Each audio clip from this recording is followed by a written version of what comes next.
శ్రీమాత్రే నమః. ఇక్కడ మేము రాంపల్లి శ్రీచక్రపీఠం నుంచి మాట్లాడుతున్నాము. ఫస్ట్ 15వ వార్షికోత్సవం జరుగుతోందని తెలిసింది. ఈరోజు పూర్ణావతి, కైలాస గౌరి అన్ని కార్యక్రమాలు జరుగుతున్నాయని ఇవాళే తెలుసుకున్నాము. ఇక్కడికి వచ్చాం కానీ ఒక విచిత్రమైన అనుభూతి, ఎంత ఆనందమో ఆహ్లాదమో మాటలతో వర్ణించలేనంత బాగుంది ఈ గుడి.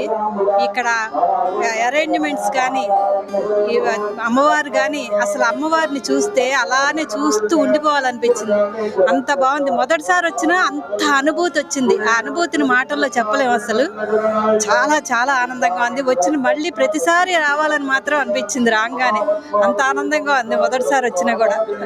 శ్రీమాత్రే నమః అండి. శ్రీచక్రపీఠం రాంపల్లి చూసారా నా వెనకాల? ఎక్కడా చూడలేదు మీరు. శ్రీచక్రం అమ్మవారు గోపురమే శ్రీచక్రంగా ఉందంటే ఎంత ఒళ్ళు జలదరిస్తుంది ఇక్కడికి రాగానే. అసలు చాలా చాలా అమ్మవారు అయితే అసలు నిజంగా ఆ శ్రీచక్ర స్వరూపిణి ఆవిడ కూర్చున్నట్టే ఉంది. అంత అద్భుతంగా ఉండి ప్రత్యక్ష. ఇది 15వ వార్షికోత్సవం. 4 రోజుల మట్టి ఇక్కడ ఉత్సవాలు జరుగుతున్నాయి. అసలు ఒక్కసారి వచ్చారంటే నాకు ఇప్పటికి కూడా బూస్బంప్స్ వస్తున్నాయి. అంత అంత అద్భుతంగా ఉంది. అందరూ వచ్చి ఒక్కసారి అమ్మవారిని దర్శించుకోండి. మీకు నేను చెప్పింది అసలు నిజంగా ఆ అనుభూతి మీరు అనుభవిస్తే చాలా బాగుంటుంది. శ్రీచక్రపీఠం శ్రీమాత్రే నమః.